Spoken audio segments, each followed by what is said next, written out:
Seguramente, si le habéis contado a alguien, no, esta tarde me voy a conectar por Zoom o por YouTube, voy a ver una conferencia. Ay, ¿de qué va la conferencia? No lo sé, ¿vale? Solo sé el título, que es en redes, grandes empresas, corrupción y televisión, y me llama la atención. Entonces yo sé que muchas personas estarán diciendo, pero ¿de qué va a hablar? ¿De las élites? ¿De que nos manipulan? ¿De la isla de las tentaciones?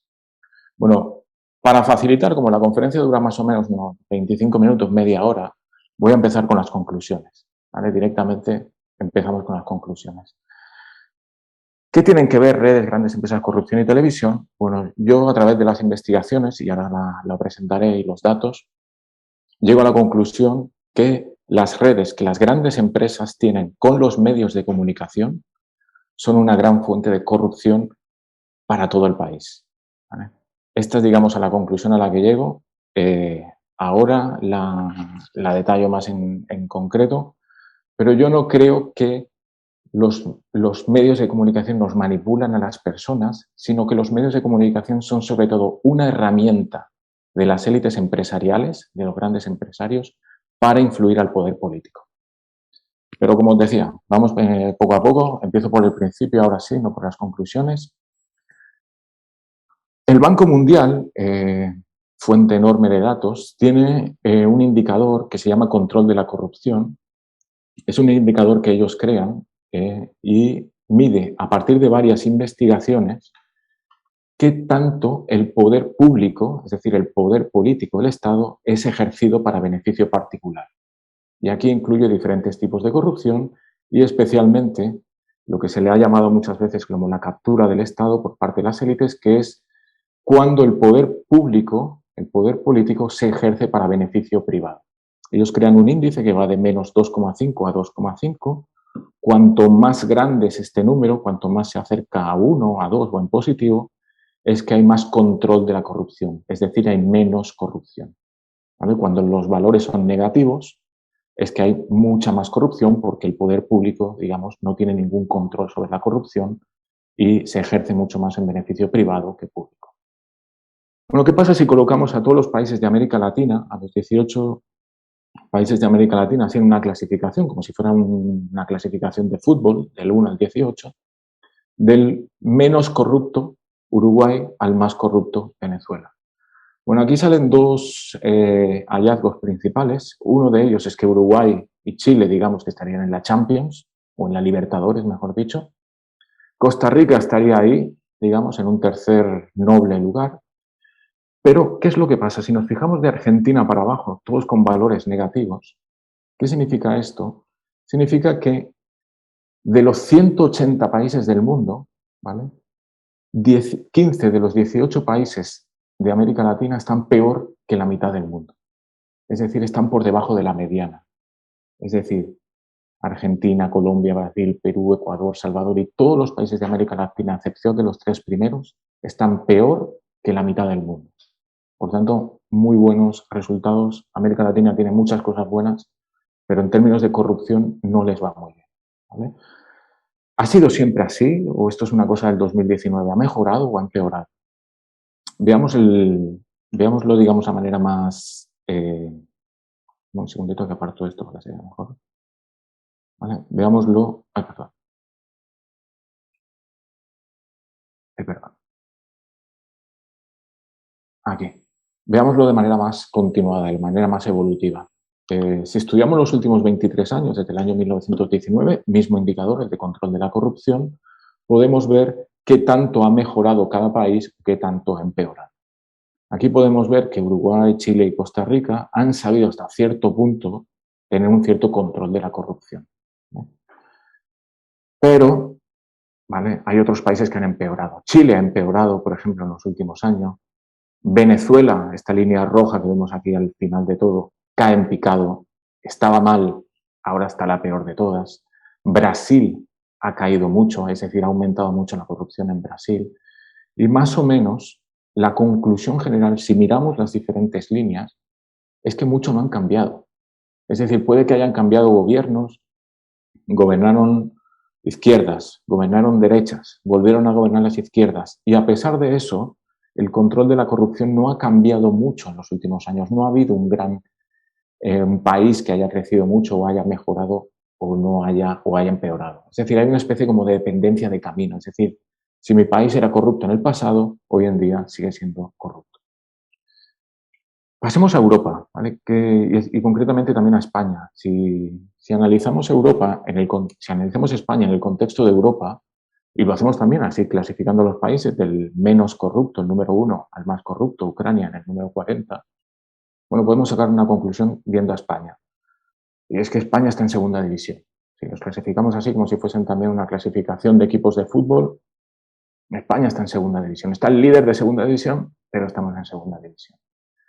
De todos los países de la Europa occidental, España es de los peores. Solo por debajo de España, de la Europa occidental, está Italia y Grecia y Malta.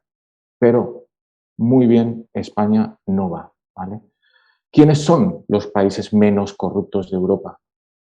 Finlandia, Suecia, Dinamarca, Noruega. Yo siempre que presento a veces este tipo de clasificaciones, no solamente con este indicador, sino también con los de calidad de vida y otro tipo de estudios, siempre salen estos países nórdicos al principio. A veces es un poco como deprimente decir, bueno, hacemos mucho esfuerzo y estos países siempre están arriba del todo. Bueno, estos países no son el paraíso, ellos tienen muchos problemas también. Finlandia, por ejemplo, tiene unas tasas de maltrato doméstico altísimas. Suecia tiene unas tasas de alcoholismo brutales, de las más altas de Europa, pero en corrupción les va bien. Veamos como anteriormente la evolución. ¿Vale? Estudiando los últimos 23 años, desde el año 1919, qué tanto han cambiado los países. Y aquí encontramos dos aspectos relevantes. El primero de dos es que España, especialmente como desde el año 2010-2011, ha empeorado y ha empeorado bastante. ¿Vale? Y seguramente, por ejemplo, yo seguramente si cualquiera de nosotros le pregunta, oiga, ¿me puede enumerar 10 casos de corrupción en España? Pues seguramente diríamos 10 y hasta 20. Gürtel, Bárcenas, la Caja B, el 3% de Convergencia, Operación Lezo, y así podríamos seguir enumerando y enumerando casos de corrupción y vemos que en España la corrupción ha empeorado. Hay cosas que han mejorado, pero realmente la corrupción no ha ido muy bien. Si estudiamos el resto de Europa, y este es el segundo aspecto que llama la atención, es que pasa algo más o menos parecido anteriormente que pasaba con América Latina. Tampoco es que hayan cambiado mucho las cosas en otros países, ¿vale? Es decir, no hay países que evolucionen muy favorablemente, ni tampoco países que caigan en picado absolutamente. Todo esto me lleva a la conclusión de que para entender por qué algunos países son más corruptos que otros, no hay que mirar solo al color del gobierno. Es decir, han gobernado los socialistas, han gobernado los conservadores, ha gobernado la derecha.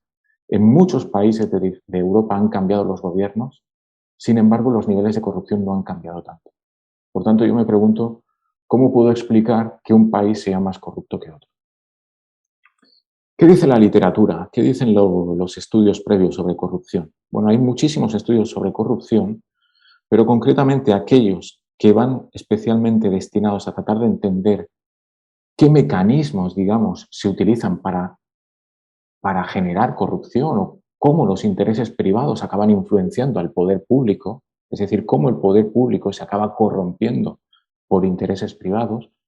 Más o menos los estudios señalan que hay tres grandes mecanismos o tres grandes factores que explican el crecimiento de la corrupción. Y uno de ellos es el tema de la financiación de las campañas electorales. Cuanto la dependencia que tienen los partidos políticos para las campañas electorales de dinero privado, de donaciones, hace que después se tengan que devolver esos favores y acabe generando corrupción.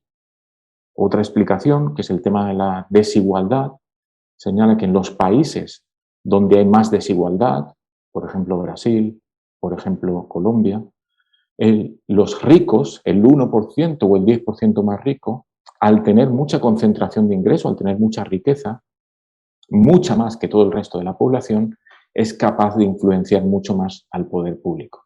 Por ejemplo, con una amenaza de inversión, ¿vale? Es decir, yo o se hace lo que yo quiero o se me beneficia a mi empresa en particular, o no invierto, o despido, o me voy a otro país. Esta amenaza de desinversión que se llama es muy característica de países con alta desigualdad. Y un tercer mecanismo o factor que explica la influencia de los intereses privados sobre el poder público es el tema muy famoso hoy en día de las puertas giratorias, que está muy, muy de moda. Es decir, cuando empresarios pasan a ser políticos, ejemplo Trump, ejemplo Juan Carlos Varela en Panamá, ejemplo Sebastián Piñera en Chile, señalan, ¿vale?, que esto genera más corrupción porque el nuevo político empresario acaba beneficiando no, digamos, a la sociedad ni al país, ni siquiera a todo el empresariado, sino solamente a pequeños grupos amigos de él. Y también está la otra parte, muy característica en España, que es cuando los políticos pasan al sector privado, la otra parte de la puerta giratoria. Ejemplo, Trinidad Jiménez, política del Partido Socialista, es hoy en día asesora de Telefónica. ¿Qué genera esto? Bueno, dicen que esto genera conflicto de interés, capitalismo del que se llama de amiguetes y acaba generando a la larga más corrupción. Bueno, yo lo que quiero hacer en esta primera parte es un poco desmitificar estos mecanismos, ¿vale? Es decir, son relevantes, pero quizá no son tan relevantes para explicar por qué algunos países son más corruptos que otros. Mira, miremoslo uno por uno. Aquí tenemos una serie de... Voy a hablar primero del tema de las campañas electorales y muchas cosas... A veces hay una serie de mitos sobre las campañas electorales. Déjame presentar esta investigación. Esto es una comparativa. Aquí tenemos a Michelle Bachelet, del Partido Socialista de Chile, que en el año 2014 compitió con Evelyn Mathieu, del ala, digamos, del partido de la derecha, del ala derecha. En el año 2014, Michelle Bachelet se gastó aproximadamente, lo he transformado a euros para que sea más comparativo, unos 7 millones de euros en la campaña electoral. Y Evelyn Mathieu, su rival en el 2014, se gastó casi 5 millones de euros. 4 años después, y a pesar de que en Chile han subido mucho los precios, la inflación ha crecido, los políticos que compitieron en las elecciones presidenciales en 2018 se gastaron mucho menos que 4 años antes. Sebastián Piñera, del ala derecha, digamos, del ala conservadora, se gastó menos de 6 millones. Alejandro Guillén, ¿vale?, del ala izquierda, se gastó apenas 2 millones de euros en la campaña electoral. A pesar de que Sebastián Piñera, empresario, muy gran empresario de Chile, puede haber recibido muchísimas donaciones, es posible que las haya recibido, pero se gastó mucho menos en la campaña electoral. ¿Por qué se ha reducido el gasto en las campañas electorales? La explicación es más sencilla de lo que parece, especialmente por el tema de las redes sociales. Hacer publicidad en Facebook, hacer publicidad en Twitter es muchísimo más barato que imprimir carteles, que pegarlos, organizar mítines por YouTube, por Facebook Live o por donde sea, es mucho más barato que alquilar una plaza de toros o un estadio para dar un mítin. Es decir, el gasto en las campañas electorales en muchos países, no en todos, se ha reducido en los últimos años gracias a las redes sociales. Veamos otro ejemplo, y en este caso hablando de cuánto dinero privado se donó a las campañas electorales. Aquí tenéis el ejemplo de Colombia. En el año 2018 hubieron elecciones presidenciales en Colombia. En Colombia hay 2 vueltas. En la primera vuelta se presentan varios candidatos y en la segunda vuelta los 2 candidatos que hayan tenido mayor porcentaje de votos compiten por ver quién será el presidente. Bueno, de los 4 candidatos que se presentaron en la primera, bueno, se presentaron más de 4, pero de los 4 que tenían más votos o más posibilidades en la primera vuelta, Iván Duque, que es el actual presidente de Colombia del ala derecha, se gastó casi 5 millones de euros. ¿Cuánto de estos casi 5 millones de euros venía de donaciones privadas o de donaciones particulares? Pues este pequeñito trozo de aquí que veis en rojo son donaciones particulares. ¿Vale? ¿Por qué digo donaciones particulares? Porque en Chile una empresa, en Colombia una empresa no puede donar directamente a un candidato. Tiene que ser una persona a título individual. Por eso he puesto lo de donaciones privadas. Si él se gastó casi 5 millones, apenas el 10%, ¿vale?, del dinero que se gastó en la campaña venía de donaciones particulares. ¿Vale? Yo sé que hay personas que pueden estar pensando, sí, pero hay otras formas de financiarla ilegalmente. Sí, pero con datos de la registraduría, ellos están obligados a presentar cuentas en la registraduría, los datos muestran que Gustavo Petro, por ejemplo, el candidato de la izquierda, se gastó un poco más de 1 millón de euros y el porcentaje que venía de donaciones particulares, a pesar de ser un candidato con posibilidades de ganar, fue mínimo, fue menos del 5%. ¿Vale? Si os estáis preguntando, ¿y de dónde saca el dinero Iván Duque, Vargas Lleras, Gustavo Petro y Jesús Fajardo para la campaña electoral? Bueno, ellos piden créditos al principio y posteriormente los devuelven porque es el Estado el que después, en función del número de votos que ellos han tenido, les devuelven el dinero a los candidatos o a los partidos políticos. ¿Qué pasa en España? ¿Vale? Aquí tenéis los datos de España. Estos datos de España son datos públicos. Gracias al Tribunal de Cuentas, también a encuestas que se hacen a los partidos políticos, por ejemplo, a través de algunos medios de comunicación, se puede saber cuánto aproximadamente se han gastado los partidos políticos. En España la transparencia en el gasto electoral no es tan transparente como en otros países, especialmente porque aquí se depende un poco de la voluntad propia de los partidos políticos. A los partidos políticos ellos mismos presentan sus cuentas, ¿vale? Pero obligado 100% para ser totalmente transparentes no lo están en España. Bueno, para las personas que se hayan conectado y que no estén muy familiarizadas con las elecciones en España ha pasado una cosa que en los últimos, en 4 años, desde el 2015 al 2019, hubo 4 elecciones a presidente. En el 2015 hubo elecciones, 7 meses después, o aproximadamente 6 meses después, se repitieron las elecciones. ¿Por qué? Porque los partidos no habían llegado a ningún acuerdo. En el año 2019 pasó lo mismo. Hubieron elecciones generales para elegir presidente, no llegaron a ningún acuerdo. 4 meses después se repiten las elecciones. ¿Cuánto se gastaron los partidos políticos? Bueno, aproximadamente los dos grandes partidos, el Partido Socialista y el Partido Popular, se han gastado en los últimos años entre unos 13 millones de euros en cada una de las elecciones solamente en campaña. Solamente en campaña han gastado unos 13 millones, a veces 12, a veces 11. ¿Vale? ¿De dónde sale este dinero? ¿Vale? ¿De donaciones privadas? No, sale principalmente del Estado. ¿Vale? Y aquí lo tenemos. En España, posteriormente a las elecciones, ¿vale? El Estado subvenciona a los partidos políticos en función del resultado que han tenido. ¿Vale? Por ejemplo, aquí hay una tabla, parece muy complicada, pero no lo es tanto. ¿Vale? En España, por ejemplo, por cada voto que obtienen los partidos, ¿vale?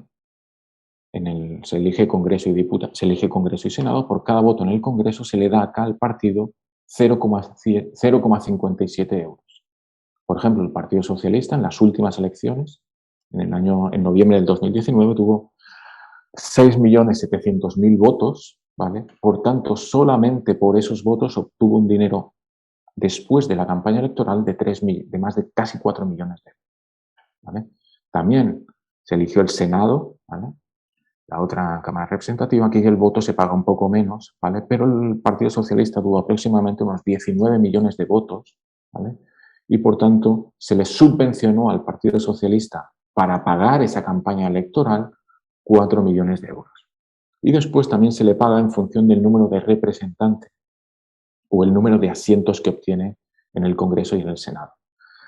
Se paga alrededor de unos 14.000 euros. Tengo que decir que estos dinero, 14.000 euros, se ha reducido, es decir, el Estado, ¿vale?, acordó reducirlo porque anteriormente era 21.000 euros. Es decir, por cada representante que obtenía un partido político se le pagaba 21.000 euros. En las últimas elecciones, como se volvieron a repetir por enésima vez, se les pagó un poco menos. ¿Vale? En total, ¿vale?, un partido político puede llegar a tener al final alrededor, no solamente cubrir gastos, el Partido Socialista se gastó en el año 2019 12 millones de euros y es capaz de recuperar unos 18 millones de euros, porque también el Estado subvenciona la propaganda electoral. ¿Qué significa esto? La propaganda electoral, los partidos te envían a tu casa, a tu buzón, a tu buzón privado, digamos, te envían las papeletas electorales y te dicen, por favor, vóteme a mí, aquí están mis papeletas. Bueno, eso tiene un coste de correos, del envío postal. Eso lo subvenciona a posteriori el Estado. Sí, y lo subvenciona en función de si tú te presentas en toda España. ¿Por qué se multiplica aquí este 0,21 por los 34? Porque son los 34 millones de personas que tienen derecho a voto y a los que se les pudo enviar propaganda electoral. Tengo que decir que esta cifra no es exactamente así, ya que los partidos políticos tienen un límite, no se pueden gastar lo que ellos quieran. Un partido político no puede llegar y decir, me voy a gastar 80 millones de euros. No, hay unos límites en función de los representantes y también de los lugares en los que te presentas y de la población, ¿vale? Pero aproximadamente lo que quiero explicar, y aquí tenemos el resultado para el Partido Popular, el otro partido de España, el de la derecha, ¿vale? El partido de la derecha en las últimas elecciones, el Partido Popular, se estima, porque no lo ha dicho exactamente el Partido Popular cuánto se gastó exactamente, pero se estima que se gastó unos 13 millones de euros. Bueno, se les subvencionó a posteriori, su límite para subvencionarlo llega a 16 millones, es decir, cubren totalmente los gastos. Lo que quiero decir con todo este baile de cifras, de euros y de votos, es que los partidos políticos en España no dependen de las empresas para hacer su campaña electoral. Quizás solamente antes para financiarla, pero pueden pedir un crédito y lo piden los bancos y lo piden los partidos políticos. Pero los partidos políticos saben que ese crédito que han pedido para financiar su campaña electoral va a ser totalmente después devuelto por las subvenciones que reciben del Estado. Y eso también explica un poco más, ahora que supuestamente van a haber elecciones también en Madrid, ¿vale? Se van a volver a repetir otras elecciones en Madrid. En España en 4 años se repitieron 4 veces las elecciones. Bueno, es que a los partidos políticos no les importa, estoy exagerando, pero no les afecta su economía. ¿Por qué? Porque saben que en función de su resultado electoral el Estado los va a subvencionar y, por tanto, aquello que se gasten en campaña lo van a recuperar. La conclusión con todo esto es que ellos no dependen tanto de las grandes empresas para financiar sus campañas. Por tanto, a veces cuando se dice, no, es que las empresas financian las campañas electorales, sí, sí, puede ser verdad, pero no tanto como parece, porque en países como España, incluida Colombia, en función del resultado que tú obtienes, después te devuelven ese dinero. Te ha ido muy bien en las elecciones, como al Partido Socialista, más dinero le dan, por tanto, menos dependencia va a tener de dinero privado o de donaciones particulares. Otro de los que estábamos hablando antes, de los grandes mecanismos que explican la influencia de las grandes empresas sobre el poder político, es el tema de la desigualdad, ¿vale? Se dice que en los países donde hay más desigualdad, las grandes empresas tienen más capacidad de influir al poder político porque ellos concentran la riqueza mucho más que, digamos, las clases medias o las clases bajas. Sin embargo, cuando analizamos este tema, cruzamos el índice de control de la corrupción, el mismo que hemos utilizado antes, con el índice Gini, que es para medir la desigualdad, qué tan desiguales son los países, encontramos que no hay realmente una correlación.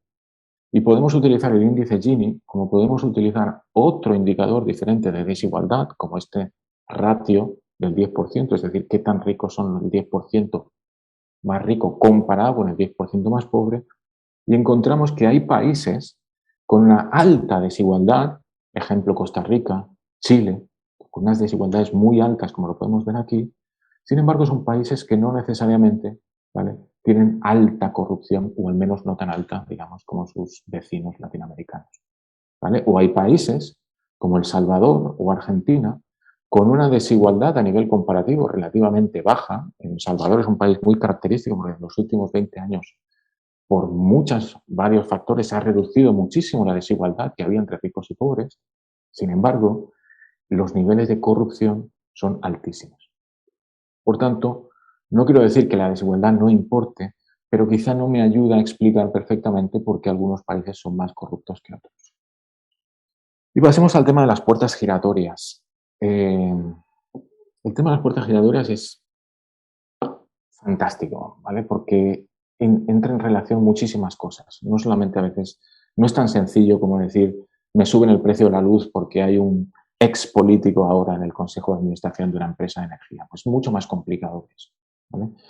Pero, digamos, si utilizamos, esta es una investigación que he llevado a cabo con mi colega Francisco Robles, por ejemplo, nosotros analizamos varios países de Centroamérica, Panamá, Costa Rica y El Salvador, y durante 4 años fuimos midiendo cuántos de los ministros, ¿vale?, eran empresarios o habían sido grandes empresarios. Por ejemplo, en Panamá, durante el año 2014, cuando gobernó Juan Carlos Varela, casi la mitad de sus ministros eran grandes empresarios. Pero no eran grandes empresarios así al estilo todos de mi mismo sector, no. Era como si mañana ganara las elecciones Florentino Pérez y Florentino Pérez pusiera al director del BVA, al director del Banco Santander como ministro. ¿Vale? Él llenó su ministerio por todas partes de empresarios. ¿Vale? ¿El país es muy corrupto, Panamá? Sí, las tasas de corrupción en Panamá son altísimas. Pero comparemos con El Salvador. En El Salvador, aunque gobernaba otro partido diferente, incluso, si lo tomamos incluso con el nuevo partido que gobierna ahora, el número de empresarios que hay en los ministerios no es muy elevado. Y sin embargo, la corrupción en El Salvador es muy alta. Lo que quiero señalar no es que las puertas giratorias no sean una fuente de corrupción. Yo estoy casi convencido de que sí son una fuente de corrupción. Pero no me llegan a explicar por qué algunos países son más corruptos que otros. ¿Por qué? Porque cambian los gobiernos, ¿vale? Pasan de un gobierno de izquierdas sin empresarios a un gobierno de derecha con empresarios y los niveles de corrupción no cambian. Entonces, la explicación de por qué un país puede ser más corrupto que otro no podemos confiarla únicamente al tema de las puertas giratorias. Entonces, si no, las puertas giratorias no son determinantes para explicar las diferencias entre los países. Si las campañas electorales cada vez se depende menos porque se gasta menos en campañas electorales por las redes sociales y se depende menos del dinero privado por las subvenciones del Estado. Y si la desigualdad tampoco es un factor que siempre explica los niveles de corrupción, ¿qué otras explicaciones están? Y aquí es donde viene lo del título de la televisión, ¿vale? Porque es una de las cuestiones que yo quiero presentar, es la importancia de los medios de comunicación para entender los diferentes niveles de corrupción en los países. No hay un indicador perfecto para medir qué tan controlados están los medios de comunicación, también porque la misma palabra control de los medios de comunicación es muy polémica. He tomado el ranking de la libertad de prensa, que es un indicador que lleva a cabo no el Banco Mundial, sino Reporteros Sin Fronteras, que es una organización de periodistas. Ellos llevan a cabo varias investigaciones y cada año crean un indicador y después con ese indicador clasifican o ranquean a los países del más, digamos, donde hay más libertad de prensa a menos libertad de prensa. Estos que estáis viendo aquí son los 40 países con mayor libertad de prensa. Bueno, si vemos España, que está aquí en la posición 29, pues, siguiendo con la analogía que estábamos haciendo antes, seguimos en segunda división, también en libertad de prensa. ¿Vale? ¿A quién le va bien en libertad de prensa? Finlandia, Noruega, Suecia, Dinamarca. Y solamente para aclararlo, ¿qué mide este indicador? Bueno, este indicador mide varias cosas, ¿vale? Mide qué tan independientes son los medios de comunicación, mide también qué tan plurales son los medios de comunicación. No quiere decir que todos sean de izquierda o todos de derecha, sino qué tan variables son, digamos, qué tan plurales son los medios de comunicación en cada país. Mide también, obviamente, los temas de autocensura, si los periodistas mismos se autocensuran para publicar cualquier tipo de noticia. Y mide también el marco legal, es decir, qué tan protegidos están los medios de comunicación o los periodistas más concretamente a la hora de ejercer su trabajo. Y esto es la clasificación. ¿Qué pasa si cruzamos este indicador de libertad de prensa con el indicador de control de la corrupción? Pues aquí lo podemos ver.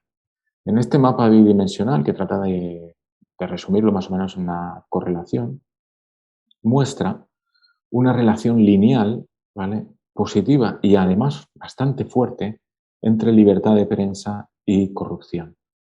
¿Cómo? Cuanto más libertad de prensa hay, ¿vale?, más control hay de la corrupción, ¿vale? Y en el otro lado, ¿vale?, cuanto menos control de la corrupción hay, ¿vale?, cuanto el poder público es ejercido para beneficio privado, cuanto esto pasa más en los países, estos países tienden a ser también los que menos libertad de prensa tienen. Y podemos ver que casi va increciendo, ¿vale?, a medida que aumenta el nivel de corrupción, aumenta la libertad de prensa. Yo sé que muchas personas, especialmente yo misma, que soy investigador de técnicas cuantitativas, digo, bueno, pero esto es solamente una correlación, esto puede ser una relación espuria, hay otros factores, esto no es causalidad. No, no, yo no quiero hablar nunca de que uno sea la causa de otro, sino que son fenómenos relacionados. Hemos llevado a cabo, por ejemplo, un análisis de regresión, que lo podemos ver aquí, ¿vale?, para tratar de controlar el efecto de la libertad de prensa, incluyendo otras variables explicativas de la corrupción, como el gasto en educación, ¿vale? Hay alguna investigación que señala que cuanto más se gasta en educación, menos corrupción hay, ¿vale? Sin embargo, aquí encontramos que no hay una relación significativa.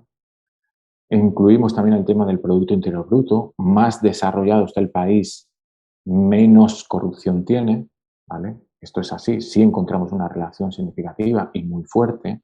Y también introducimos el tema del comercio, ya que muchas investigaciones señalan que cuando los países se abren al comercio, es decir, cuanto más comercian al exterior los países, mejores regulaciones tienen que tener y por tanto menos corrupción hay.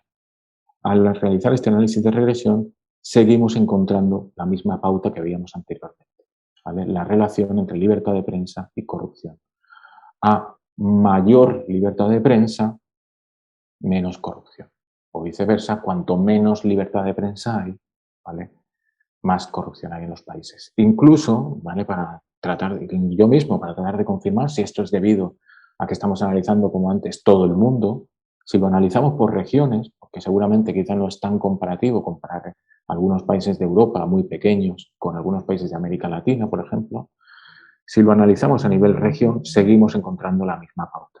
Seguimos encontrando una relación significativa entre control de la corrupción y libertad de prensa.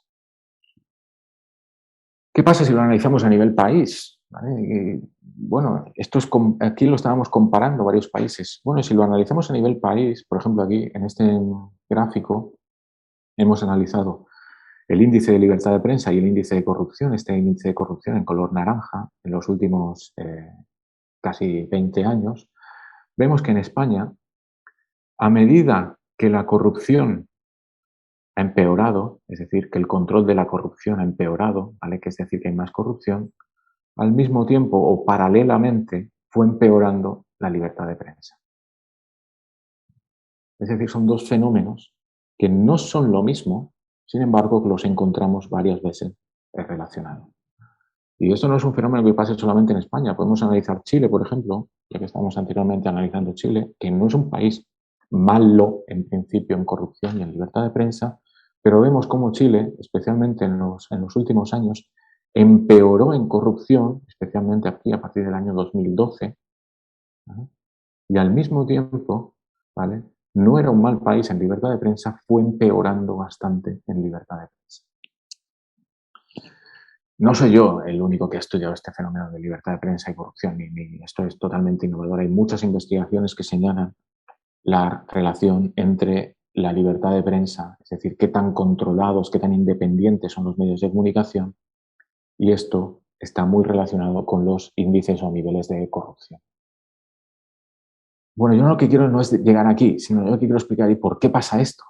¿Qué tiene que ver? ¿Significa que si mañana yo, ¿vale?, soy presidente del gobierno y empiezo a subvencionar a periódicos independientes para que haya más libertad de prensa, significará esto que automáticamente van a bajar los niveles de corrupción?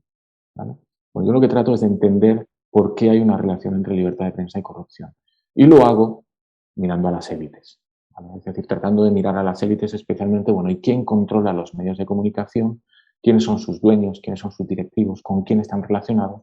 Para tratar de entender un poco más esta fuerte relación entre libertad de prensa y corrupción. Empecemos con Chile, por ejemplo. Estos canales que veis aquí son las 4 televisiones principales en Chile, ¿vale? TVN, Chilevisión, Mega y Canal 13. Canal 13 es el canal con mayores índices de audiencia en Chile. ¿Quiénes son los dueños de estos canales de televisión? Bueno, hay un canal público, que es Televisión Nacional, ¿vale? Chilevisión es los dueños, los principales accionistas de Chilevisión, que es un canal especialmente de entretenimiento. Está en Warner. Time Warner es un gran grupo de medios de comunicación, dueño también de CNN, HBO, Warner Bros., ¿vale? Es un grupo supuestamente con sede en Estados Unidos, pero es un grupo muy internacional. Los dos canales más vistos en Chile, Mega y el Canal 13, ¿quiénes son sus dueños? De Mega es el grupo Solari. Solari son los dueños de Falabella. Ellos son una familia multimillonaria y es un gran grupo empresarial que se dedica al sector del retail, ¿vale? Ellos se dedican tienen grandes almacenes. Para las personas que no conozcan Falabella, que Falabella son unos grandes almacenes que están por toda Latinoamérica, no solamente en Chile, están en Colombia, están en Perú, están en todas partes. Sería el equivalente al Corte Inglés, para la gente que no esté muy familiarizada con Falabella. Bueno, ellos son los dueños del segundo canal con mayor audiencia en Chile. Y el canal con más audiencia en Chile, ¿vale? ¿Quiénes son sus dueños? Es el grupo Luxic, la familia Luxic, otra vez uno de los grupos más poderosos de Chile. No son dueños solamente de ese canal de televisión, son dueños también del Banco de Chile, de Cervecerías Unidas y de Antofagasta, que es la empresa que se dedica a la extracción de cobre. Chile es un país muy rico en cobre. Bueno, ¿quiénes son los dueños de estas empresas mineras que se dedican? Uno de ellos, ¿vale? Que se dedica, son esta familia Luxic que controla el Canal 13. ¿Cuál es la conclusión que saco al menos analizando Chile? En primer lugar, y es que los dueños de los medios de comunicación no son dueños solamente de medios de comunicación, sino son grupos económicos diversificados, con intereses en diferentes sectores de la economía. Pasemos a analizar otro país, por ejemplo, Colombia. Estos son los dos principales canales de televisión, Caracol y RCN. City TV también es un canal. ¿Por qué lo he incluido aquí? Porque City TV es un canal exclusivamente o casi exclusivamente de noticias, ¿vale? Se dedican durante las 24 horas de emisión. Se emite por todo Colombia. Hay muchos canales regionales en Colombia, pero este se emite por toda Colombia y ellos se especializan en dar noticias. Bueno, ¿quiénes son los dueños de estos medios, de estos canales de televisión?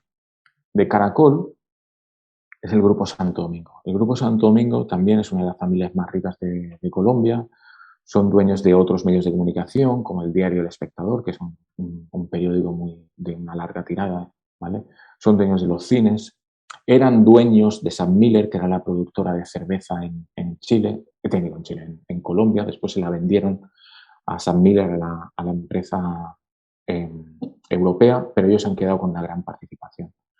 ¿Quiénes son los dueños de RCN, el segundo canal más importante, o casi digamos el primero de Colombia? Es la familia Ardila Luret, uno de los hombres más ricos, si no creo yo que el más rico de Colombia, ¿vale? Y él es dueño también de otros canales de televisión como Win Sports, que se dedica completamente al deporte, de NTV24, que se dedica completamente a las noticias, es dueño de un equipo de fútbol, del Atlético Nacional, es dueño también de la gran empresa de producción y distribución de bebidas, ¿vale? Que es Postobón. ¿Y quién es el dueño de City TV, canal de televisión exclusivamente dedicado a las noticias? Es Luis Carlos Sarmientos, creo que es el segundo hombre más rico de Colombia, ¿vale? Él y su familia son dueñas de muchísimos bancos, del Banco de Bogotá, del Banco de la Vivienda, del Banco Vilas, de Porvenir, que es un gestor de pensiones, ¿vale? Las pensiones están privatizadas en Colombia, ellos son dueños de una de estas grandes empresas que gestiona las pensiones de todo el país. Otra vez me encuentro con la misma pauta de antes. Aquí no hay ni siquiera televisión pública en Colombia, ¿vale?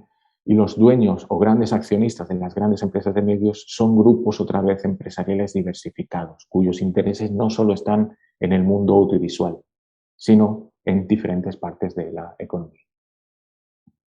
¿Qué pasa en España? ¿Vale?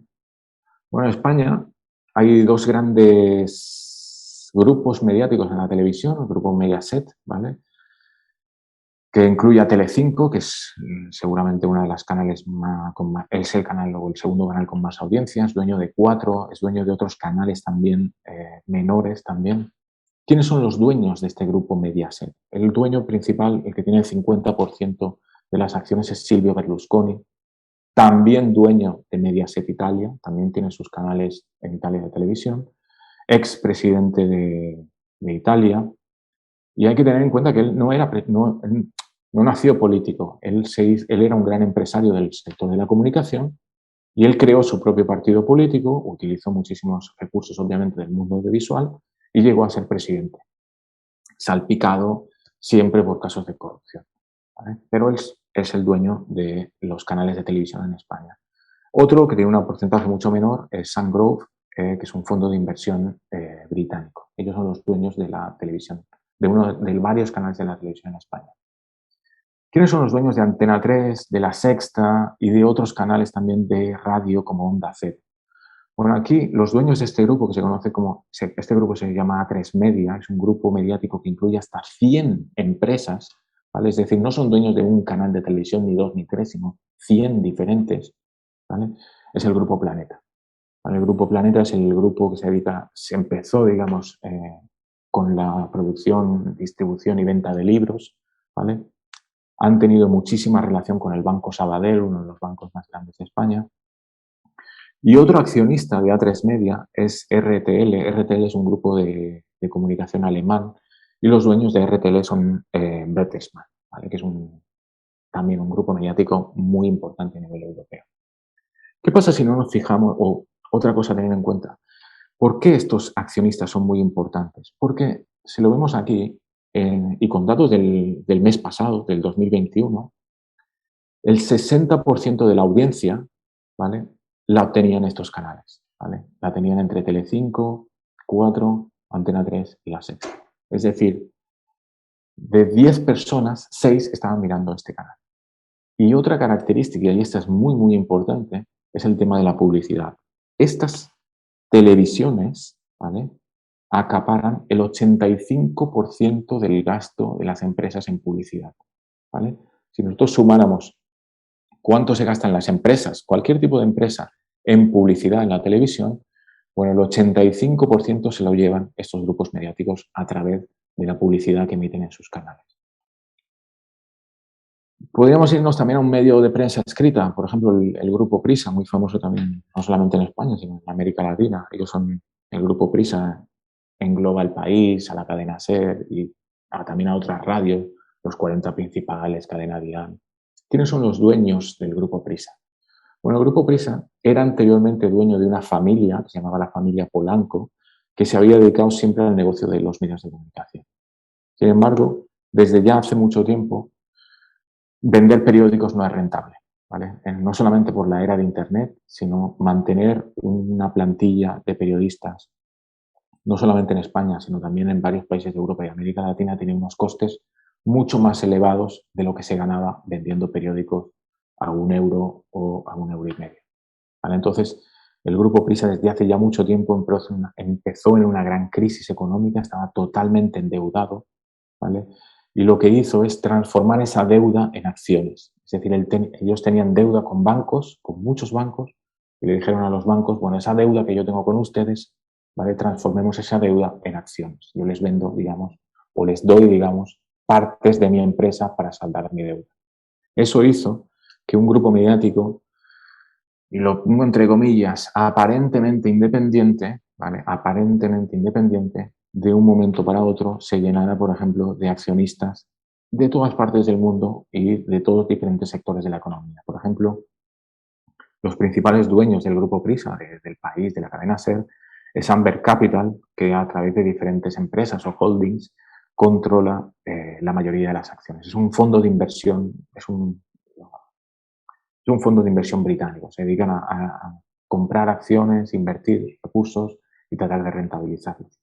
Otras empresas que son dueñas del país, por ejemplo Telefónica, controla casi el 10% de este medio de comunicación. Es Altani es directivo es directivo y dueño. ¿Quién es Altani? Altani es miembro de la familia real de Qatar, ¿vale? Los dueños del Paris Saint-Germain, del equipo de fútbol, los dueños de un montón de cosas en Francia, ellos también son dueños de este grupo mediático. Y también encontramos varios grandes empresarios de México, incluido Carlos Slim, que a través de diferentes empresas o holdings, ¿vale?, controlan acciones de un grupo mediático en España. Si alguien se pregunta ahí, ¿qué tiene que ver Carlos Slim con un grupo mediático en España? Bueno, Carlos Slim no solamente tiene intereses en España a través de este medio de comunicación, Carlos Slim también es dueño, es el principal accionista de Fomento de Construcciones y Contratas, que es una de las grandes empresas del sector de la construcción en España. Y bueno, y también encontramos bancos y otros fondos de inversión. ¿Qué pasa si lo miramos a nivel de los directivos? ¿Vale? ¿Qué es lo que he hecho yo? He tratado de identificar quiénes son los directivos de estos tres grandes grupos mediáticos, del Grupo Prisa, del Grupo Mediaset, de los canales de televisión, ¿vale? Y he identificado en qué otras organizaciones están sus directivos, ¿vale? Es decir, he ido a las biografías de las personas, de los directivos de estos grupos de comunicación, y he tratado de identificar en qué otras organizaciones pertenecen o en qué otras organizaciones habían trabajado anteriormente. Y este es el resultado, lo vemos aquí un poquito más detallado para cada uno. Este es Mediaset, los dueños de Telecinco, de Cuatro y de otros canales de televisión. Sus directivos, ¿en qué otras organizaciones pertenecen? ¿Vale? No necesariamente que tengan que ser dueños, sino en qué otras organizaciones son directivos o en qué otras organizaciones son miembros activos de juntas directivas o consejos de administración. Por ejemplo, un caso, aquí lo que veis en los colores, estas son empresas, las que están en color rosa, las que están en color rojo son asociaciones o fundaciones, las que están en color celeste son medios de comunicación y estas que están en color blanco son empresas, no son empresas, perdón, son entidades o instituciones públicas. Por ejemplo, el presidente bueno, el presidente de Mediaset, Alejandro Echeverría, él es también directivo de Endesa, de la gran empresa energética española, ¿vale? Y podemos encontrar también entre sus miembros a Cristina Garmendia. Cristina Garmendia fue ministra en la época de Rodríguez Zapatero, del partido, cuando gobernaba el Partido Socialista, bueno, cuando había otro gobierno del Partido Socialista. Bueno, una ex ministra es también consejera de Mediaset, de estos canales de televisión. Y también incluyo ella, Cristina Garmendia, es asesora actualmente del Consejo Asesor de Telecomunicaciones. Es decir, que cuando el Estado se reúne o crea esta serie de comités o consejos para en la prospectiva, para desarrollar el futuro en el tema de las comunicaciones, una directiva de Mediaset, una directiva de Telecinco está en ese consejo asesor.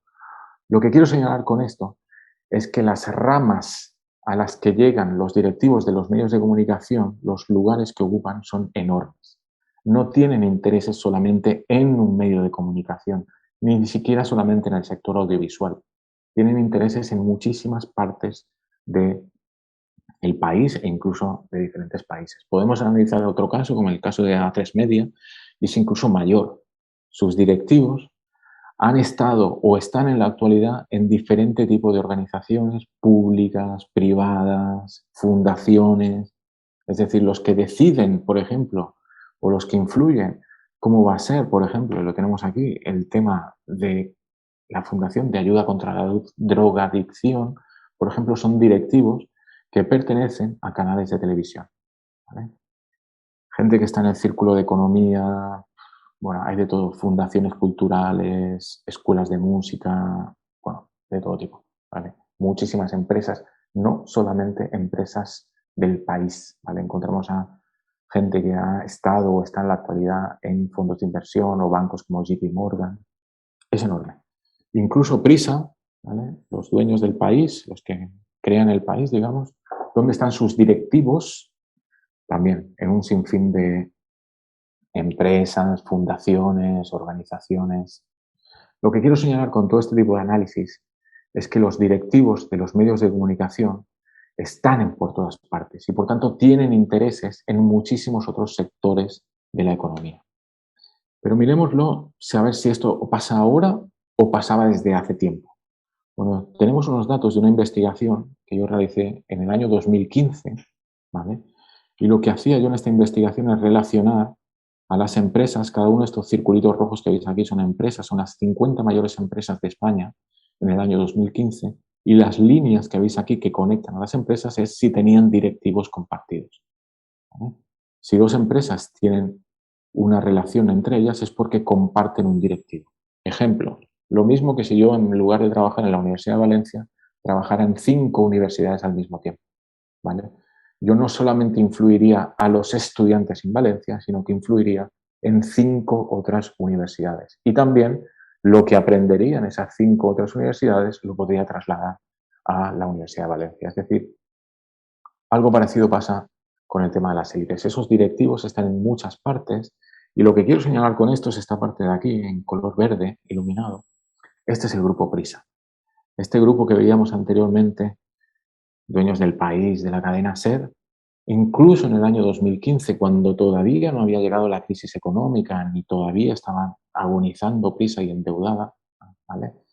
Incluso en ese tiempo, muchos directivos de otras empresas, como de Unión Fenosa, de Iberia, de Altadis, de Campofrío, una empresa que se dedica a la producción y distribución de carnes, estaba en el consejo de administración de un grupo mediático, ¿vale?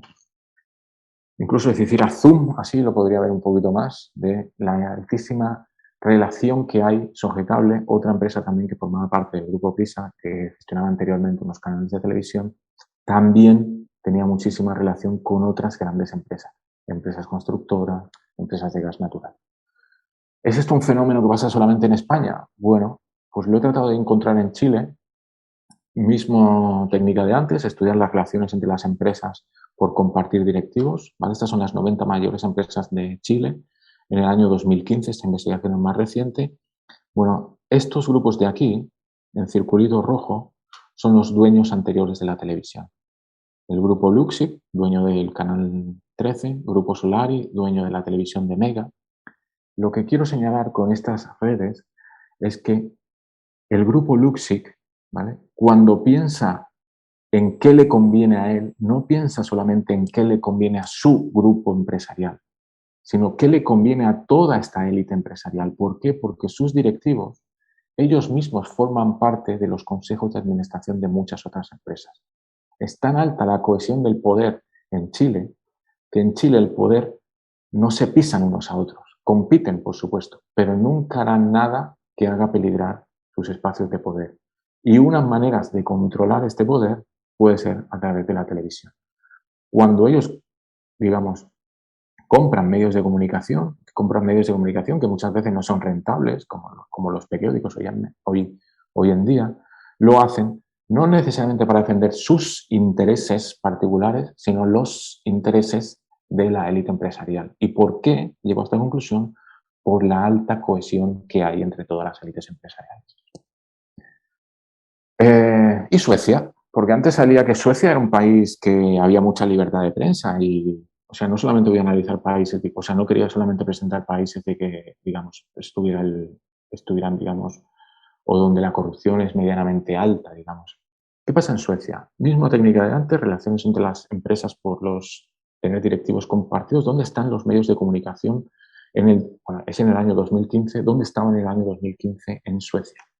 Bueno, Telia Sonera es una empresa que es una fusión de dos empresas, una sueca y una finlandesa. Es el gran grupo de comunicación en Suecia. No formaban parte de aquí, como el grupo Prisa.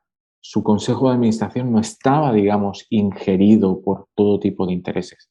Sí tenía intereses con algunas empresas, pero no con todas. Incluso otra empresa, otro grupo mediático, el Modern Times Group,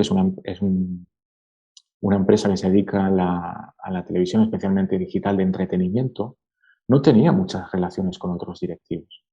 ¿Quiere decir esto que son empresas más independientes? En términos de redes, sí.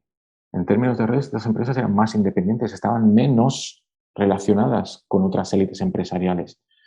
¿Significa esto que estaban más libres? Bueno, no es causa y efecto esto, pero yo a la conclusión a la que llego es que los medios de comunicación en Suecia, al sus directivos tener menos relación con otros empresarios, ¿vale?, o al ser más independientes a la hora de relacionarse con otros grandes empresarios, puede, ¿vale?, y enfatizo lo de puede que generen, digamos, un medio de comunicación que sea mucho más controlador del poder, ¿vale? Y controlador del poder quiero decir en el sentido de sea mucho más controlador y menos tolerante con la corrupción. Yo, a la conclusión a la que llego, ¿vale?, ahora os cuento otro ejemplo, es que si hay alguien a que le tienen miedo los políticos, no es a los empresarios, es a los medios de comunicación. Entonces eso los grandes empresarios se han dado cuenta. Y por eso dicen, controlemos a los medios de comunicación, comprémoslos o invitemos a las juntas directivas nuestras, a miembros de los consejos de administración de los grupos mediáticos. De esta manera podremos tener control no sobre la población, sino especialmente sobre el poder político, porque el poder político sí depende de los medios de comunicación. Aquí, yo esto que estáis viendo aquí es un fragmento del libro del director. David Jiménez era el director del Mundo. Estuvo un año como director del Mundo, después lo echaron, ¿vale? Y él tiene un libro muy interesante que se llama El Director, y él cuenta todo lo que le pasó durante ese año que fue director del Mundo, que es uno de los principales periódicos. Y él una vez cuenta una anécdota y él dice que iban a publicar una noticia que podía perjudicar a Mercadona, a la empresa de supermercados, la gran empresa de supermercados de España. y le vino el presidente de Unión Editorial, que es la empresa dueña del Mundo, y le dijo, no podemos publicar esto. Y el director del Mundo le dijo, ¿por qué no? Si nosotros no tenemos ninguna relación con Mercadona, Mercadona no se gasta nada en publicidad. Y el presidente del grupo empresarial le dijo, en realidad sí, no invierte en publicidad, pero sí nos da dinero anualmente para que en caso de que haya una noticia nosotros no la publiquemos. Esto es lo que decía David Jiménez en El Mundo. Personas que le interesen este tema, yo les recomiendo este libro. Como todo, no es que hay que creérselo todo, pero sí él cuenta muchas anécdotas. Y otra anécdota buena que cuenta él en el libro es cómo en España, por ejemplo, han proliferado mucho, bueno, no solamente en España, muchísimos programas en la televisión de política, ¿vale? Si nosotros ponemos la televisión por la mañana, entre las 9 de la mañana y las 2 de la tarde, en los cuatro principales, o en tres, sí, casi en los cuatro principales canales de televisión en España, hay un programa de política. Y se la pasan hablando de la actualidad política y todas esas cosas. ¿Por qué hay estos programas de actualidad política? ¿Por qué no hay un programa, un concurso, un entretenimiento? Bueno, una de las conclusiones es que estas son maneras que las élites empresariales les conviene que se hable de política, tanto de izquierdas como de derechas, porque son maneras de tener hasta cierto punto controlado al poder político, ya que no lo puede controlar a través de la financiación de campañas electorales, ya que no lo puede controlar a través de otras maneras, controlan los medios de comunicación como mecanismo de tratar de influir al poder político. Esto es lo que él en el libro no lo dice tal cual, pero sí lo muestra. Este hombre que estáis viendo aquí con gafas, él es Mauricio Casal, es el directivo de A3 Media, de Antena 3, y él tuvo una idea, y él influyó mucho sobre Zapatero, por ejemplo, y convenció al expresidente de España para que quitara la publicidad de los canales públicos. ¿Vale? En el año 2009 salió una ley en España de que la televisión pública no podía emitir publicidad. ¿Vale? Es decir, si yo pongo la televisión pública en España, el canal La 2, Televisión Española, no hay publicidad. Me puedo ver una película y no hay interrupciones. No puedo ver un Operación Triunfo o el concurso que yo quiera, no hay publicidad. ¿Por qué? Porque lo que querían los empresarios es que se liberaran ese dinero que invertían las empresas en televisión española para que ese dinero llegara a las televisiones privadas. Lo que pidió el Estado como compensación es que el 3% de los beneficios de los canales de televisión privados después fueran a parar a la televisión pública. Es un mecanismo que puede ser muy criticable, puede gente que le gusta, puede gente que no le gusta, pero otra vez encontramos este mismo mecanismo. La financiación de la televisión pública no se produce solo a través del Estado, se produce gracias al dinero privado, ¿vale? Ese 3% que las televisiones privadas deben dar para financiar las campañas electorales. ¿Quién ha salido ganando con todo esto? Las televisiones privadas, ¿vale? Y no solamente, como decía anteriormente, grupos audiovisuales, sino grupos empresariales, ¿vale? Con intereses en diferentes sectores de la economía. Bueno, al principio empezaba con las conclusiones, vuelvo a terminar con las conclusiones, ¿vale? Todo esto que yo he contado son datos. A mí siempre me ha gustado ser muy empírico, no hay verdades absolutas, todo esto es discutible, pero a la conclusión a la que llego analizando redes, analizando índices de corrupción, es que la corrupción de un país depende mucho de los niveles de independencia, pluralidad y marcos por los que se regulan los medios de comunicación. Y los medios de comunicación, al menos en España y también en Chile, Colombia y otros países, están muy, muy condicionados, digamos, por directivos, accionistas que forman parte de una gran élite empresarial. No quiero decir con esto que las empresas, que los medios de comunicación nos manipulen, para nada. A mí esta palabra de manipulen no me acaba de gustar mucho porque a mí mi padre también me manipulaba, yo manipulo a mis hijos. Los profesores también tratan de condicionar, seleccionan información y se la dan a sus alumnos. Bueno, los medios de comunicación también. Yo creo que la pelea que tienen los medios de comunicación no es con la gente, digamos, no es con el pueblo, sino es con la política. Esta relación entre élite política y élite económica está muy intermediatizada, digamos, a través de los medios de comunicación. Y las élites empresariales se dieron hace muchos años cuenta de eso, de que una manera de tratar de influir al poder político era controlando los medios de comunicación. Y bueno, ya que he puesto que también las redes son muy importantes, aquí os dejo mis contactos y por supuesto cualquier pregunta, cualquier duda, no solamente hoy, si queréis que os mande la presentación, me escribís un correo y encantado de mandárosla y encantado de seguir discutiendo sobre medios de comunicación, redes y todo tipo de cosas. Bueno, muchas gracias. Muy bien, Julián, pues muchísimas gracias.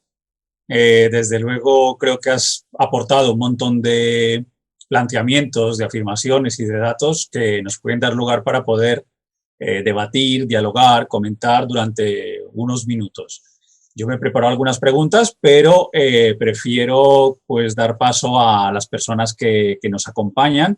Las personas que en este momento están en la plataforma Zoom pueden activar su micrófono y tomar la palabra. También creo que está la opción de pedir un turno. Y las personas que nos escuchan desde YouTube o desde Facebook, también pues tenemos varias personas del equipo siguiendo varios chats para que esta vez sí que estas personas en estas otras plataformas tendrían que solamente escribirlo en el chat y te las trasladaríamos a ti para que las comentes. Si vemos que hay muchas preguntas, las agruparemos para que sea mucho más fácil y si hay pocas, pues podemos ir haciendo digamos, un diálogo, una interacción pregunta-respuesta. Así que bueno, vamos a ver si hay alguien que se anime y si no, pues te planteo las que yo había preparado, que desde luego hay mucho que comentar.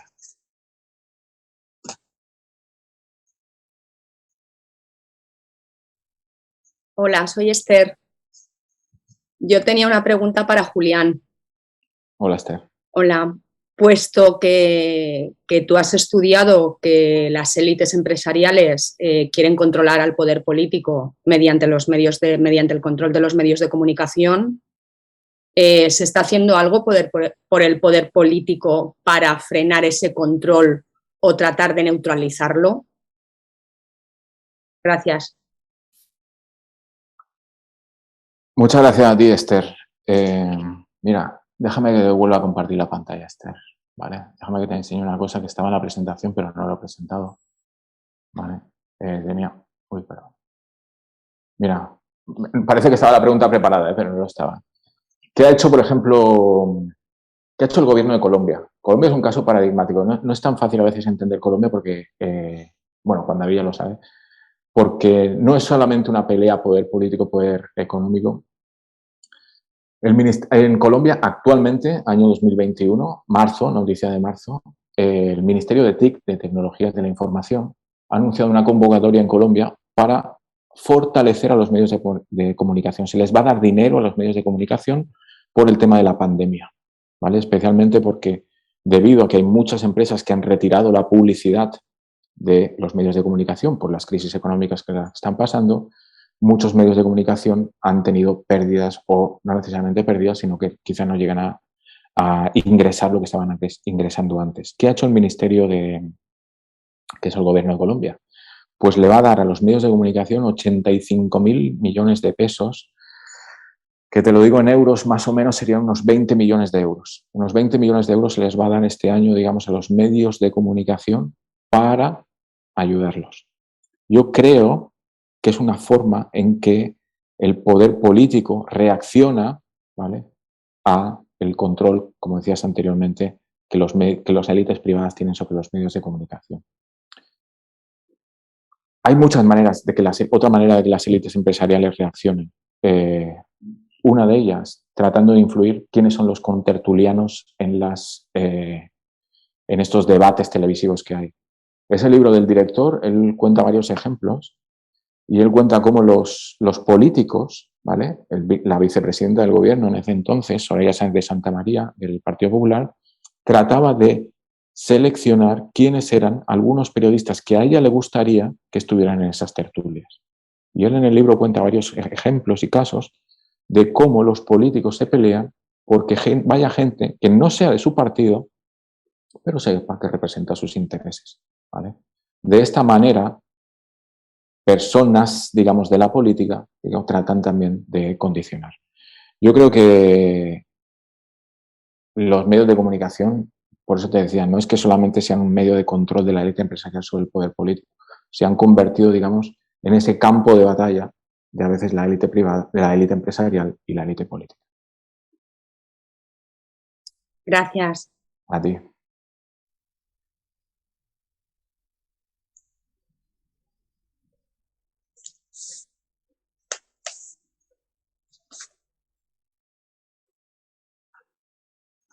Mientras se anima a alguien, como yo, pues eso me había apuntado varias cosas, me llama mucho la atención un elemento que casi no has tocado y es el de la pertenencia de algunos altos directivos en fundaciones. El papel de las fundaciones, claro, normalmente digamos que tiene un buen prestigio social debido a que de alguna manera revierten parte de la riqueza en actividades artísticas, culturales o de tipo social y solidario. ¿Qué ganan los grandes empresarios y los grandes directivos que tienen participaciones en medios de comunicación, en empresas eléctricas y también en fundaciones de estar allí? Realmente hay que admirar su, digamos, generosidad y lo bien intencionado de sus intenciones, de sus motivaciones, o también tenemos que sospechar del sector eso, no lucrativo y solidario. Mira, dos cosas. La primera, ¿por qué invierten en fundaciones? ¿Por qué incluso crean fundaciones? Una de ellas, la principal, es ganar legitimidad. Ellos no solamente están preocupados por los beneficios de su empresa, ellos también son personas con proyectos de país, ¿vale? Yo tengo un colega que ha entrevistado a varias personas de la élite en Costa Rica y él menciona que los empresarios no solamente tienen una visión empresarial, tienen una visión de país también, y una de ellas es las fundaciones. Y por tanto, de esa manera ganan legitimidad, digamos, sus empresas de cara no solamente a la opinión pública, sino también es una manera de tratar de influir qué tipo de obra social se realiza. Y la segunda cuestión relacionada con el tema de las fundaciones, y aquí mi gran colega y amigo Pep Rodríguez las estudió en España, las fundaciones son maneras, ¿vale? O son sitios donde se encuentra el poder empresarial. No necesariamente son siempre las juntas directivas. Invitar a alguien a tu junta directiva hasta cierto punto es algo... necesitas tener mucha confianza en el directivo independiente que va a llegar a tu empresa. Crear una fundación, hacer un patronato e invitar a diferentes grandes empresarios, para ellos les es mucho menos arriesgado y les genera un enorme capital social. Y Pep Rodríguez lo encuentra en una de sus investigaciones que como cuanto estas redes que a veces no se ven, sí se ven, digamos, en las fundaciones, ya que son espacios de encuentro de grandes empresarios. Como te decía, no solamente para ganar legitimidad, sino también para influir el tipo de obra social que se hace. Es decir, una obra social que puede beneficiar al sector de la construcción, al sector sanitario o al que ellos, digamos, les convenga más. Muy bien, Julián, muchas gracias. Vamos a ver si hay alguien más que quiera preguntar. Puede activar el micrófono o escribirlo a través del chat. Igualmente en YouTube. Así que adelante, a ver quién se anima.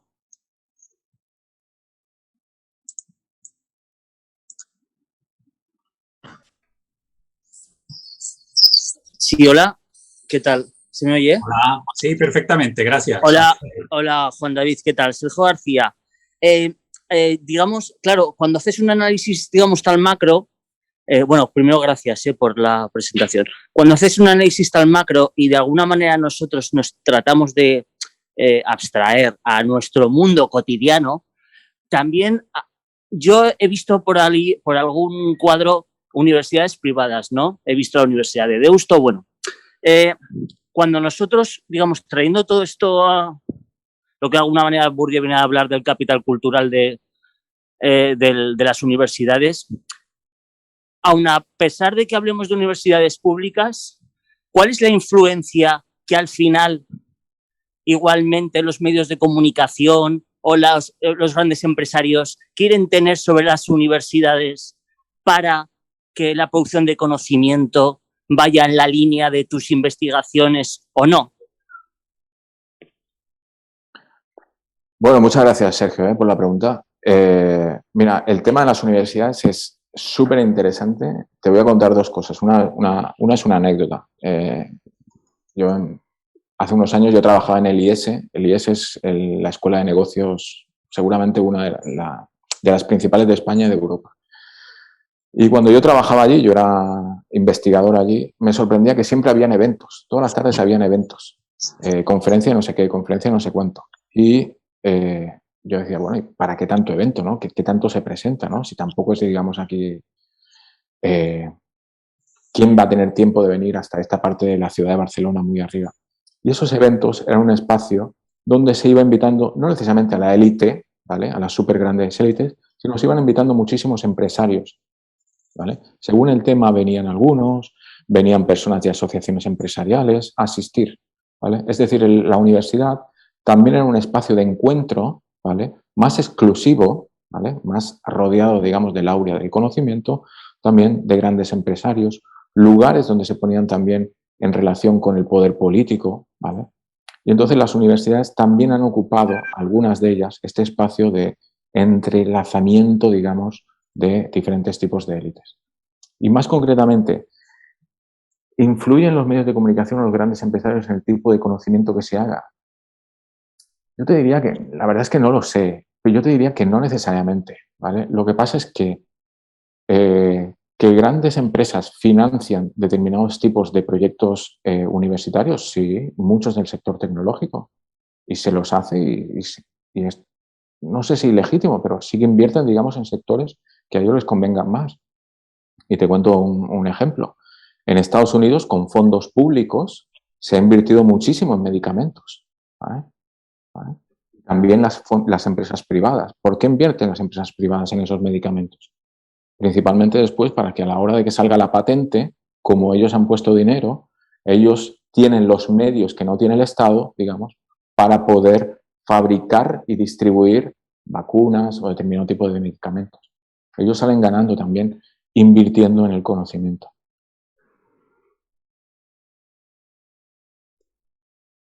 Muchas gracias, Julián.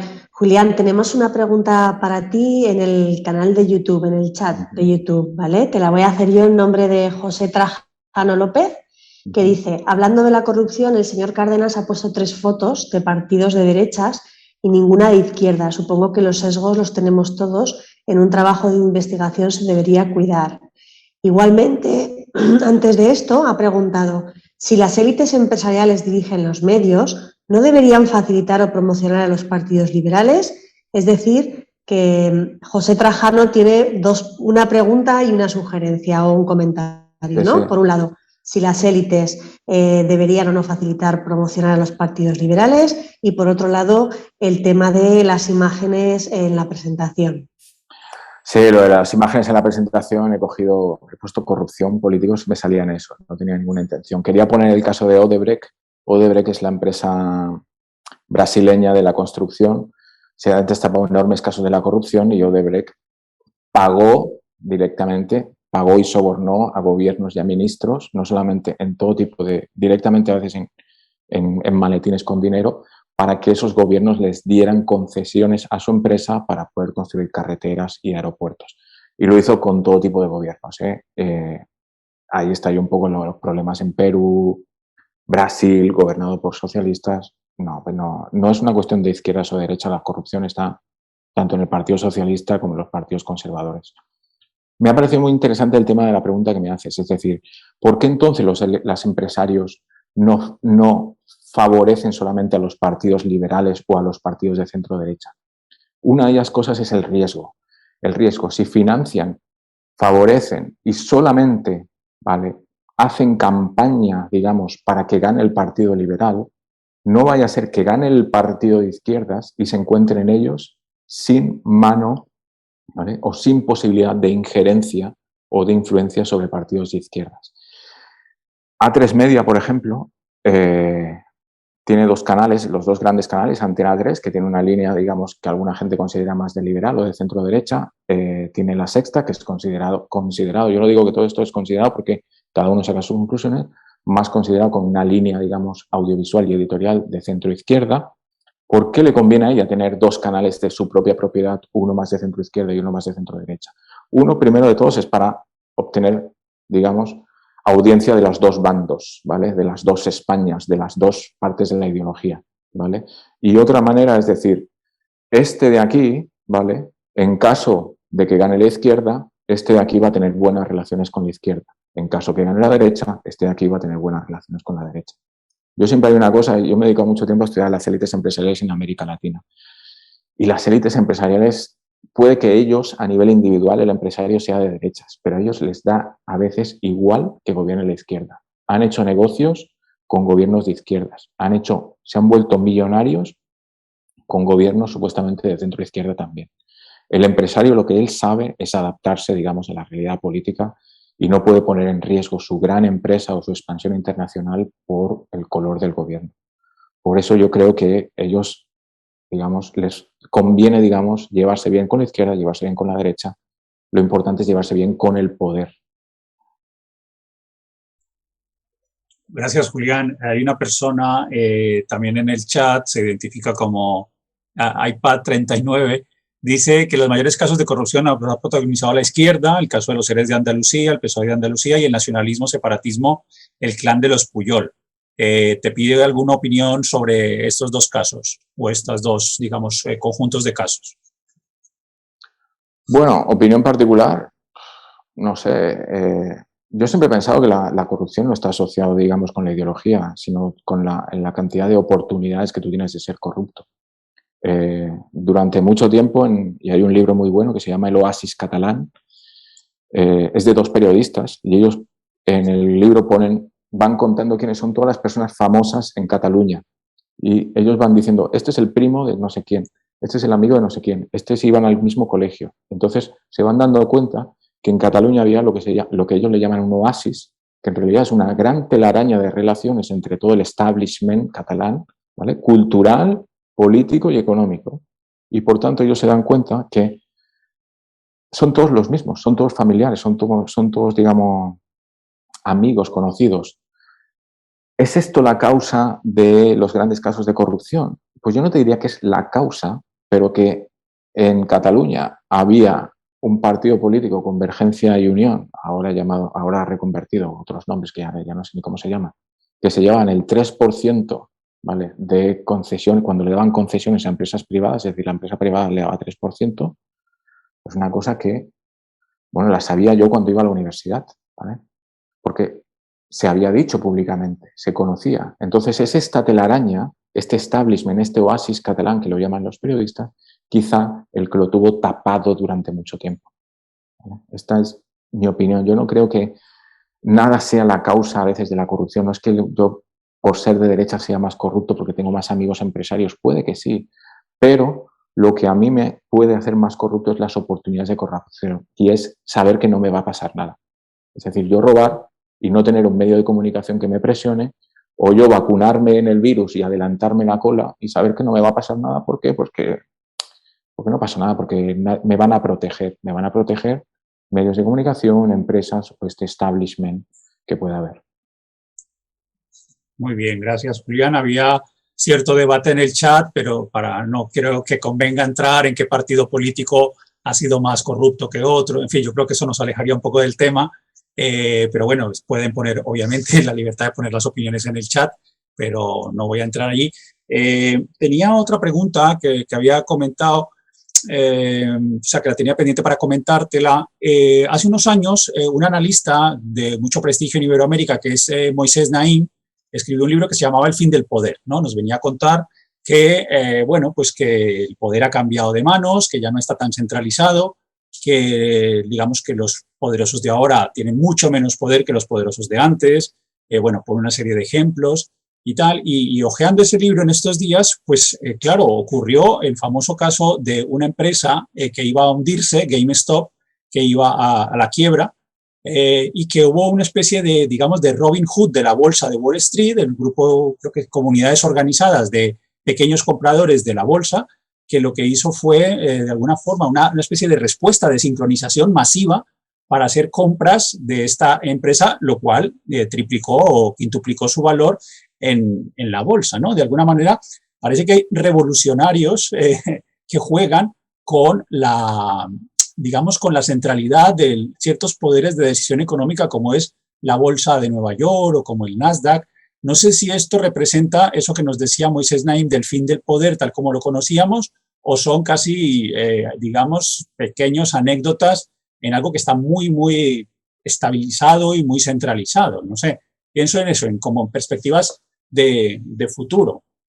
También me acordaba de Immanuel Wallenstein, que decía que el capitalismo iba a morir por exceso de concentración, es decir, que iba a haber tal concentración de tantos recursos en tan pocas manos que colapsaría. Entonces, bueno, ¿tú qué opinas sobre el futuro que tiene el poder y estas acciones que pueden ser, pues eso, a partir de redes menos jerarquizadas que de alguna forma desafían o se enfrentan con acciones, pues eso, de boicot o de compra arruinando empresas?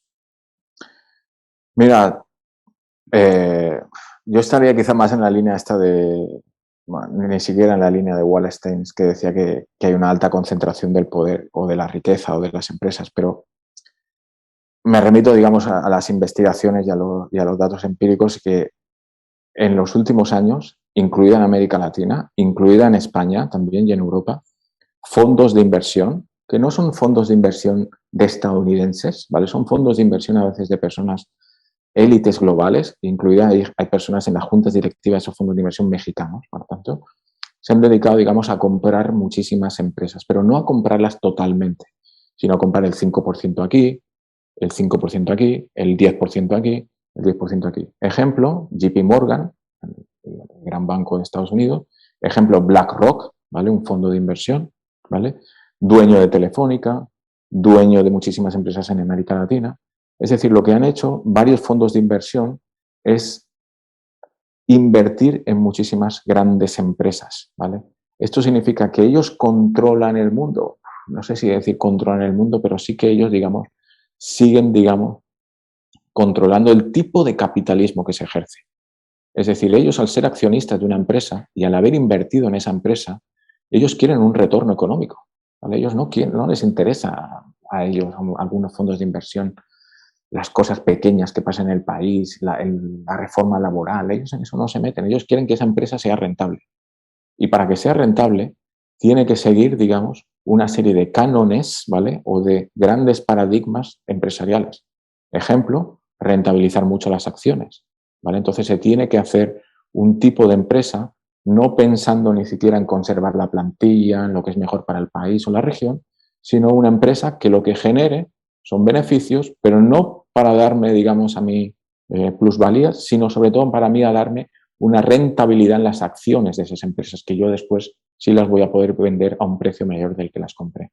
Entonces yo creo que estos grandes fondos de inversión, cuando están en todas partes, ellos lo que acaban condicionando al fin y al cabo es el tipo, digamos, de estrategia, gran estrategia empresarial, y podríamos decirlo como el tipo de capitalismo, que no es siempre igual en todas partes.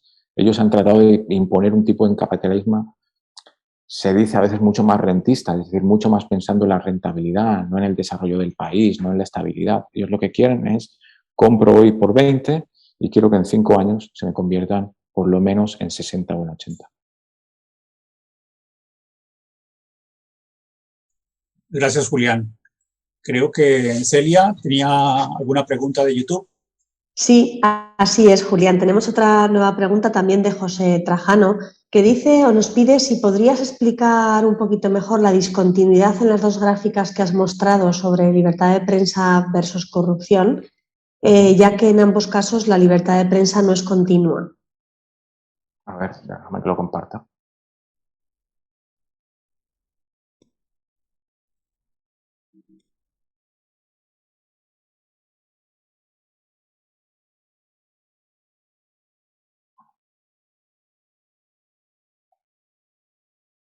Bueno, no sé exactamente a lo que se refiere José. Aquí lo que muestra es, aquí muestra cada puntito, digamos, cada puntito azul es un país, ¿vale? Y se coloca el país en función de dos escalas. Una es la escala de control de la corrupción y otra es la función en la escala de la libertad de prensa. Por ejemplo, aquí, si no recuerdo mal, aquí está España. Por aquí está España, ahora no me acuerdo exactamente cuál es de estas. España tiene esto en libertad de prensa, esto en control de la corrupción. Lo que muestra la línea roja, ¿vale? Es una línea de regresión. Lo que hace la línea es pasar lo más cercana posible a todos los puntos, ¿vale? Es decir, aquí está basándose esta línea en una relación lineal. No quiere decir esto que la relación siempre sea así, ¿vale? No quiere decir que yo mejore en 3 puntos mi corrupción y automáticamente mejore en 3 puntos mi libertad de prensa. Esta línea lo que hace es tratar de pasar por lo más cercana posible a todos los puntos. Y lo que muestra es una tendencia. Por eso te digo, no es una cosa proporcional. No es que yo mejore, mañana cree medios de comunicación independientes y mejore automáticamente la corrupción. Lo que trata es mostrar una tendencia. La tendencia que muestra es que cuanto más libertad de prensa hay, ¿vale? Como aquí, ¿vale? Mayor control hay de la corrupción, ¿vale? Y también te puedo decir, ahora que estamos aquí mirando el gráfico, que hay excepciones. Y este país que está aquí es Singapur, ¿vale? Singapur tiene unos niveles de corrupción muy bajos, hay una alta control de la corrupción. Sin embargo, Singapur en libertad de prensa no es considerado un país con alta libertad de prensa, al contrario, es medio bajo en libertad de prensa. Lo que muestra son tendencias, no necesariamente es proporcional y obviamente en todas partes hay excepciones, como en este caso Singapur. Julián, perdona, no quites la presentación porque creo Vale. que retrocede un par de diapositivas, creo que era la de Chile, creo que José se refiere a una donde los datos disponibles de libertad de prensa no son estos. Esto creo que se refiere a la descontinuidad en Vale, las vale. líneas de libertad de prensa. Supongo Sí, que porque disponibilidad de datos. Sí, vale, perdona que me he confundido. Es que no hay datos de estos años, ¿vale? Simplemente es así directamente. Lo he tratado de revisar, he ido a la página y no hay datos de estos años. Por eso aparece discontinua la línea. No es que yo me la haya suprimido, ¿vale? Pero no hay datos. El índice de libertad de prensa lo crea la Asociación esta de Reporteros Sin Fronteras. Hay años, por ejemplo, que no la ha creado este índice. Por eso la ausencia de esos datos. Vale, muy bien. Sí, nos confirma que era esa. Luego en el chat también me preguntan sobre posibilidades de control. ¿Qué posibles soluciones hay al control que tienen las élites empresariales sobre medios de comunicación? No explican más la pregunta, pero supongo que tendría que ver con regulación, poner legislación, endurecimiento, o qué otro tipo de soluciones crees que podría plantearse al control de las élites sobre los medios. Bueno, tengo que confesar aquí un gran no lo sé, ¿vale? Porque ¿cuál es la solución mágica e ideal? A veces tenemos una serie de cosas románticas, es decir, más televisión pública. No sé si esto vendría a bien o a mal, ¿vale? Porque otra vez sería una pelea por quién controla los comités de la televisión pública, como está pasando actualmente en España, que si hubiéramos tenido tiempo seguiríamos hablando de este tema. Pero, por ejemplo, te cuento una cosa que puede hacer tambalear, digamos, el tablero, ¿vale? Una cosa que yo veo que sí puede hacer tambalear el tablero. Y es que gran parte de la juventud hoy en día ya no está consumiendo la televisión, ¿vale? Hay una gran parte de la juventud que se está tirando no solamente a YouTube, sino especialmente a Twitch, ¿vale? Esta red social que transmiten en vivo, ¿vale? Todavía es muy pequeño, todavía a veces, y le digo que es muy pequeño porque han surgido redes sociales en un pasado y las redes sociales a veces tienen un boom de crecimiento y después mueren. Si no recuerdo mal, hace 5 años estaba todo el mundo loco por el Snapchat. El Snapchat ahora ya casi la gente es que ni lo tiene, ni lo consume, ni lo usa, ¿vale? Pero la ventaja que tiene Twitch, YouTube y algunas otras cosas es que lo que está haciendo es que podamos transmitir en vivo, generar contenidos, no dependiendo de la televisión, ¿vale? Entonces eso puede hacer tambalear el tablero, ¿vale? Es decir, el cambio de comportamiento o el cambio de consumo en la población. Es decir, una población que ya no ve televisión, sino ve Netflix o HBO, ¿vale? Quizás es una persona que no va a estar, digamos, ¿vale? No va a depender, digamos, de informarse a través de los medios de comunicación más tradicionales como periódicos o las noticias, ¿vale? Sin embargo, y te digo que puede hacer tambalear el tablero porque, como he demostrado anteriormente, el noticiero más visto en España, mejor dicho, el programa más visto en España son las noticias de Antena 3. Entonces, siguen teniendo una relevancia. A veces vemos una red social y pensamos que va a cambiar todo. Bueno, todavía cojámoslo con pinzas, pero yo creo que algo puede hacer tambalear el tablero la proliferación de redes sociales como Twitch, como YouTube, que lo que hacen es dar mayor libertad a las personas para seleccionar qué quieren ver, cómo se quieren informar, y al mismo tiempo para una persona a nivel individual o incluso un grupo de personas o una empresa generar su propio contenido, ¿vale? Generar un contenido no dependiendo de la publicidad y no dependiendo tampoco de controlar un medio de comunicación tradicional. Muy bien, muchas gracias. Bueno, ya vamos terminando por si existe alguna última pregunta. De esto último, lo que se puede deducir es que los cambios legislativos relacionados con las puertas giratorias tienen poco peso, por lo que nos ha señalado antes, que no es tanto las puertas giratorias, sino la omnipresencia de determinado tipo de directivos en muchas organizaciones de distinto tipo, ¿no? O sea que en ese sentido, probablemente el enfoque, el framing para ubicar el problema no tenga que ver con la puerta giratoria, sino que tenga que ver con esos elementos más sutiles, ¿no? De omnipresencia y de múltiples correspondencias de información y de intereses entre posiciones de decisión muy importantes. Sí, el tema de las puertas giratorias está muy de moda también. Se ha usado a veces como también por algunas personas como para explicarlo todo. Todo pasa por culpa de las puertas giratorias. Yo creo, y esto es a título personal, que todavía, especialmente en América Latina, incluido en España también, hay investigaciones, pero yo creo que hace falta todavía una investigación que mida exactamente el impacto de las puertas giratorias. Hay una investigación muy buena, la de Rubén Juste, por ejemplo, que tiene un libro reciente sobre que se llama La clase dominante. Ahí se habla de la puerta giratoria y él señala especialmente que la élite empresarial sigue dependiendo del Estado para muchas cosas, para concesión en América Latina, para tratados de libre comercio. Se sigue dependiendo del Estado. Lo que pasa es que la puerta giratoria no puede explicar todos los problemas. Yo creo que todavía falta una muy buena investigación a nivel internacional, comparativa, para explicar los efectos de la desigualdad en determinado tipo de aspectos. Muy bien, Julián, muchas gracias. Bueno, pues ya se nos va acabando el tiempo. Ya hemos llegado pues, más o menos a lo que habíamos estimado de unos 50 minutos, una hora de exposición, más otro tanto de diálogo y de preguntas. Así que queremos ir terminando. No sé si Celia tiene alguna última pregunta en el chat, pero bueno, creo que ha sido una exposición pues, que ha dado mucho juego para la reflexión, también para la preocupación, creo yo, para el desánimo, o bueno, no nos vayamos con esa sensación. Y bueno, si no me dice nada Celia, pues daríamos por concluido esta primera conferencia, pero quiero recordarles también, aprovechar para invitar a las personas que nos siguen escuchando, que las jornadas incluyen 4 conferencias más. Así que queremos invitar a todos los que nos siguen a la siguiente conferencia, que es en abril, el viernes 8 de abril.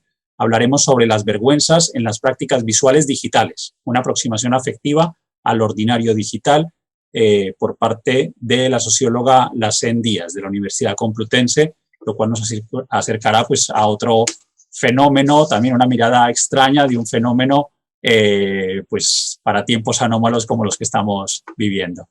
Bueno, pues muchísimas gracias, Julián, por la exposición. Por aquí no he leído los elogios, pero ya te llaman que eres un fiera.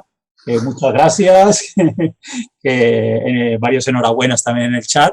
Así que, bueno, pues me uno también a esas palabras porque, desde luego, lo que se ve detrás es muchísimos años de trabajo y de investigación, y luego no solamente eso, sino que también lo cuentas de una manera que es inteligible, que se puede comprender y que visualmente resulta atractivo. Así que, pues muchísimas gracias. Bueno, muchas gracias, Juan David, y muchas gracias a todos por las preguntas, por asistir. Y como os decía anteriormente, cualquier cosa, interés, presentación en lo que os pueda ayudar, encantado de contactar con vosotros. Muchísimas gracias a todos. Muy bien. Bueno, pues nos despedimos. Ya las personas se están despidiendo también en el chat y nos convocamos para el 8 de abril con la segunda sesión de las 5ª Jornadas Aragonesas de Sociología. Muchísimas gracias y hasta pronto.